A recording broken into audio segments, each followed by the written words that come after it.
تو بابا کی حدیثیں محفوظ نہ رہتی۔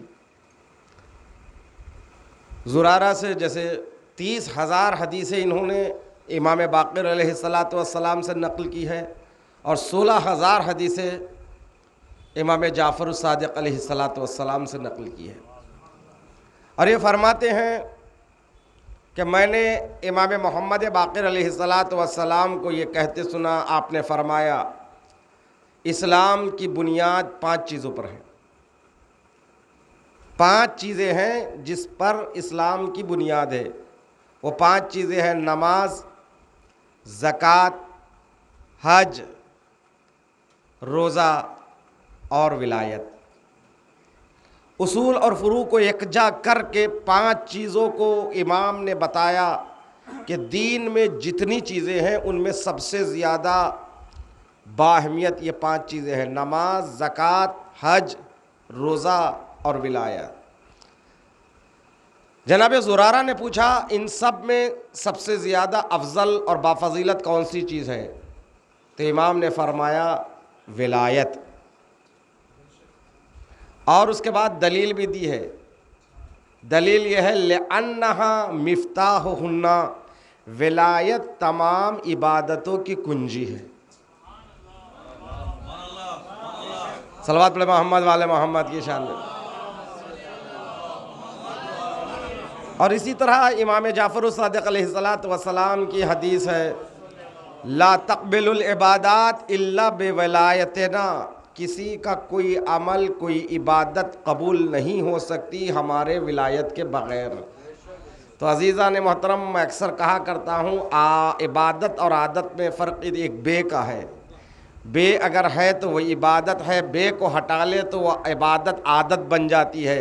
بے کیا ہے؟ اس نقطۂ بے سے بے سمجھ میں آتا ہے۔ علی فرماتے ہیں انا الذی نقطۃ تحت الباء، میں ہی وہ ہوں جو بائے بسم اللہ کا نقطہ ہے۔ تو کہنے دیجئے عمل اگر بے کے ساتھ ہے تو عبادت ہے، نہیں تو صرف عادت ہے۔ صلوات پڑھیں محمد والے میں۔ تو کہا ان چیزوں میں 5 میں جو ہے نا سب سے افضل جو ہے نا وہ ولایت ہے۔ کیوں؟ اس لیے کہ ولایت تمام عبادتوں کی کنجی ہے۔ اور امام نے اس کے بعد جو فرمایا بہت اہم پیغام ہے، لم ینادی بشیء، کسی بھی چیز کے لیے اتنی آواز اٹھائی نہیں گئی، کسی بھی چیز کے لیے ایسا اعلان نہیں ہوا، کسی بھی چیز کے لیے اتنی ندا نہیں دی گئی جتنی ندا جتنا اعلان غدیر میں ولایت کے لیے دی گئی ہے۔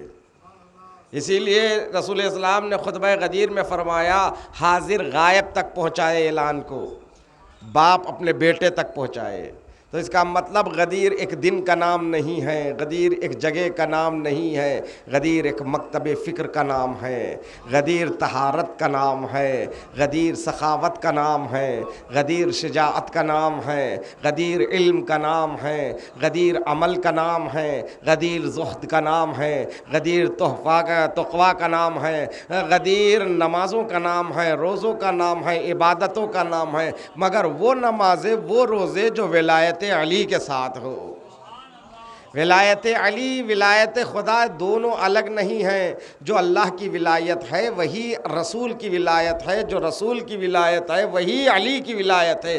اس لیے امام رضا علیہ السلام سے عیون اخباری رضا میں 2 حدیثیں قدسی ملتی ہے۔ ایک حدیث قدسی امام رضا علیہ السلام نے نیشاپور میں کہہ دیا تھا، یہ تھا کہ لا الہ الا اللہ حصنی فمن دخل حصنی امن من عذابی، لا الہ الا اللہ میرا مضبوط قلعہ ہے، جو بھی اس قلعے میں داخل ہو جائے گا وہ میرے عذاب سے محفوظ ہو جائے گا۔ وہیں پر امام رضا سے دوسری حدیث بھی نقل ہے، امام فرماتے ہیں ولایت علی ابن ابی طالب حصنی فمن دخل حصنی امن فی من عذابی۔ اللہ کہہ رہا ہے حدیث قدسی میں علی کی ولایت میرا مضبوط قلعہ ہے، جو بھی علی کی ولایت میں داخل ہو جائے وہ میرے عذاب سے امان پا جائے گا۔ تو یہ ولایت کیا ہے؟ تو عزیزان محترم، ولایت کا مطلب ہوتا ہے صلوات علی محمد والے محمد کی شان۔ ولایت کا مطلب ہوتا ہے ایک اور سنت کیا ہے؟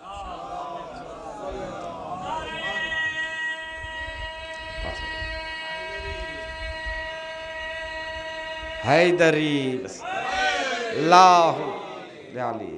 تو عزیزان محترم، ولایت کا مطلب یہ ہوتا ہے کہ ایک سسٹم ہے، ایک نظام ہے، اس نظام کے تحت آ جاؤ۔ نظام کے تحت، نظام الہی نظام ہے، نظام کا رہنما رہبر رسول نے اپنے بعد علی کو، علی نے حسن کو، حسن نے حسین کو، یہاں تک کہ امام زمانہ تک یہ سلسلہ پہنچا۔ تو اگر ولایت تمسک، یہ آپ نے کہا الحمدللہ الذی جعلنا من المتمسکین بولایت علی بن ابی طالب، تو یہاں پر ایک چیز سمجھنے کی ضرورت ہے، تمام تعریف اس اللہ کے لیے جس نے ہمیں ولایت علی علیہ السلام سے تمسک اختیار کرنے والوں میں سے قرار دیا۔ تو پورا جملے میں ایک چیز قابل غور ہے، وہ ہے تمسک، کیونکہ دعا یہی ہے نا، تمام تر تعریف اس خدا کی جس نے ہمیں ولایت علی سے تمسک اختیار کرنے والوں میں سے قرار دیا۔ تو تمسک کو سمجھنا ضروری ہے۔ ایک اور مقام پر رسول نے اس لفظ کا استعمال کیا، کہاں انی تارک فیکم الثقلین کتاب اللہ و اطرتی وان تمسکتم بہما لن تضلوا بعدی۔ اگر یہ میں تمہارے درمیان دو چیزیں چھوڑے جا رہا ہوں، ایک قرآن، دوسرے اہل بیت، ان تمسکتم بہما، اگر تم ان دونوں سے متمسک رہو گے، لن تضلوا بعدی، تو میرے بعد گمراہ نہیں ہو جاؤ گے۔ تو یہاں پر آپ کہہ رہے ہیں اللہ کا شکر ہے کہ ہمیں ولایت علی سے متمسک رہنے والوں میں قرار دیا، ادھر رسول فرما رہے ہیں قرآن و اطرت سے تمسک، میرے بعد گمراہ نہیں ہوگے۔ تو علی کی ولایت سے تمسک کا مطلب ان دونوں باتوں سے سمجھ میں آتا ہے۔ علی کی ولایت سے تمسک کا مطلب قرآن و اہل بیت سے تمسک ہے۔ توجہ چاہتا ہوں، قرآن و اہل بیت سے تمسک کا مطلب یہ ہے کہ قرآن اور اہل بیت سے وابستہ رہنا، جو قرآن کہے اس پر بھی عمل کرو، جو اہل بیت کہے اسی پر بھی عمل کرو، اسی کا نام ولایت ہے۔ تو اسی لیے جب ولایت علی کا اعلان غدیر میں ہوا تو اس وقت آیت نازل ہوئی الیوم اکملت لکم دینکم واتممت علیکم نعمتی ورضیت لکم الاسلام دینا۔ آج دین مکمل ہو گیا، اس لیے دین کو ایک مضبوط ہاتھوں کے حوالے کر دیا گیا، ایک مضبوط سسٹم کے حوالے کر دیا گیا۔ اب یہاں سے سلسلہ بڑھے گا، باپ بیٹے کو دے گا، بیٹا بھائی کو دے گا، بھائی پھر بیٹے کو دے گا، یہاں تک کہ یہ سلسلہ آگے آ کے پردہ غیب تک پہنچے گا۔ اگر واقعاً غدیر کلچر کا نام ہے، فرہنگ کا نام ہے، تہذیب کا نام ہے، ثقافت کا نام ہے، تو اگر غدیری بننا ہے تو پہلے منتظر حقیقی امام زمانہ بن جاؤ، اس لیے کہ غدیر کا وارث پردہ غیب سے آئے گا، تو اس کی ولایت بھی ولایت غدیر ہے۔ صلوات پڑھے محمد والے محمد۔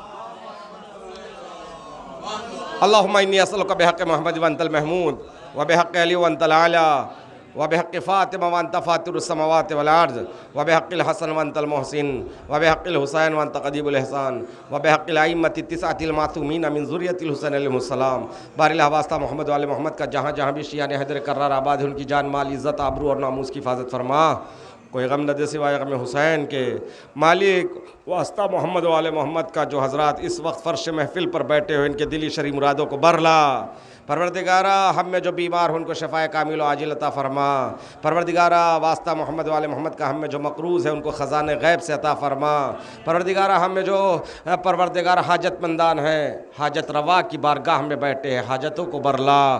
پروردگارہ واسطہ محمد والے محمد کا معرفت غدیر نصیب فرما۔ افسوس کا مقام ہے کہ ولایت علی کا دن ہے، اس خوشی میں ہم نے اپنے اپنے خوشیوں میں علی کی خوشی کو کہیں طاق نسیاں پر رکھ دیا ہے۔ تو پہلے تو یہ دن متبرک ہے ولایت علی کے لیے، پہلے ولایت علی کے صدقے میں ہماری خوشیاں ہے۔ جب یہ خوشی نہیں ہے تو پھر کوئی خوشی نہیں ہے۔ تو پروردگار اسی لیے ہمیں ولایت علی کی خوشی اور ولایت علی کی معرفت نصیب فرما، اس دن کی معرفت نصیب فرما، پھر اس کے بعد عمل کرنے کی توفیق عطا فرما، امام کے ظہور میں تعجیل فرما، ہم سب کو ان کے ناصروں میں شمار فرما۔ سب مل کر دعائے سلامتی امام زمانہ عجل اللہ تعالیٰ فرجہ شریف پڑھے۔ بسم اللہ الرحمن الرحیم۔